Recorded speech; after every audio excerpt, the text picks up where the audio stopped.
There's no question that one of the main challenges that we face as an athlete, and certainly as a coach, is this whole issue of how we deal with our mistakes.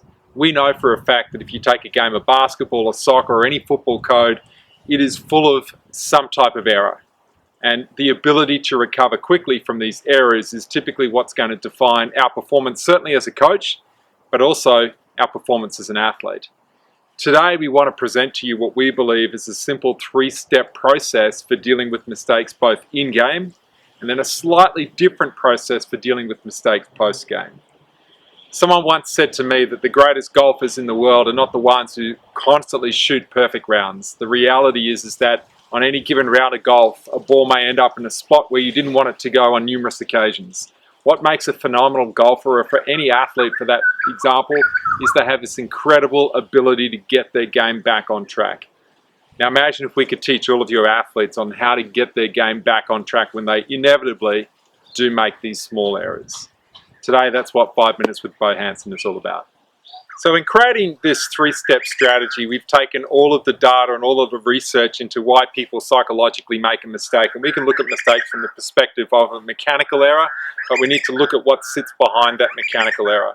And look, anecdotally, we could say that a lot of mistakes happen because if I ask most athletes, put your hand up if you were confused at least a little bit every time you go out to play your sport in competition, most athletes will put their hand up and confess to the fact that they're at least a little bit confused. When was the last time you were confused? Were you making mistakes when you were confused? There's a high probability that you were at least making some errors, especially if you're trying to do something relatively complex. And so let's just think about that for a moment in the perspective of how can we avoid mistakes in the first place. And like we're trying to do right now and give you a simple three-step strategy, I really do encourage coaches, and we've spoken about this in the past when we talk about how critical it is for an athlete to understand what their role is. I cannot emphasize that point enough. Most athletes just assume that most of your players are going to be at least a little bit confused when they go out to play. Even the ones that have been playing for a long period of time and are really experienced. So our job is again to provide clarity for them. Talk about exactly what their job is on the team today. Get them to articulate it back to you. Discuss the game plan, even if you've talked about it numerous times. Just assume that it's the first time that they've heard it. Go over it again. Get them to recite it back to you. The only way you know that they are totally clear on their job is you can see it written down in their journal, in their performance journals, or they can recite it back to you in crystal clear terms. So, having discussed and dealt with that, let's talk about how we deal with our mistakes in game. The first part of dealing with any mistake in game is to firstly recognize that even before you've made a mistake, you're probably going to make some mistakes today. And as we've said before, a game is not a connected bunch of dominoes that when one falls, all the others are going to automatically just start falling as well. One mistake does not necessarily lead to others, if you believe that. You could, of course, have a different belief. In fact, you could believe that I just made a mistake, I must be going to make another one now, or that mistake is going to lead to other mistakes, and we build up this concept of negative momentum. It's not the case at all.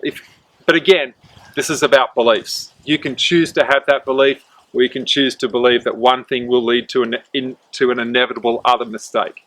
I choose to believe that mistakes happen in isolation. Okay, now that belief does not have to be right or wrong, but I find it useful in terms of recovering more effectively. So the first step in dealing with any mistake is to just say to yourself, okay, that happened, what's next? And it is as simple as that. In-game is not the time to take the opportunity to analyze why that mistake happened. You simply need to, one, accept it, and two, be prepared to move on really quickly. That is the first step. Accept it and move on. Accepting it and moving on then leads to what we call recovery talk. So this is step 2, recovery talk. Recovery talk is as simple as saying, I'm going to get the next one. I'm going to get my foot in front, I'm going to get the next one.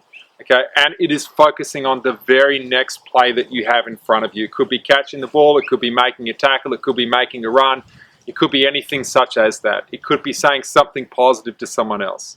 So step 2 is called recovery talk. Step 3 is what we say it's a reframe.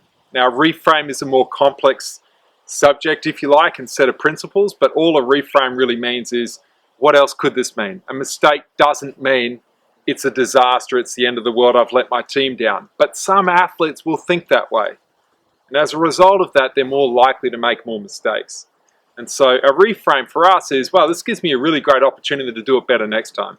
Or I can show my coach how effectively I can recover from this. Or, wow, I made a mistake. I can learn from that. Won't do that again. I've just got a really great lesson there. A reframe can be anything such as that, anything that creates some positivity around what just happened. It's your choice how you want to see it. So that's it. That's the summary. That's exactly how we recover from mistakes. Number one, accept it and move on. Number two, recovery talk. Say something positive to yourself and your team members. And number three, just reframe it into a learning opportunity and a learning experience to do it better next time.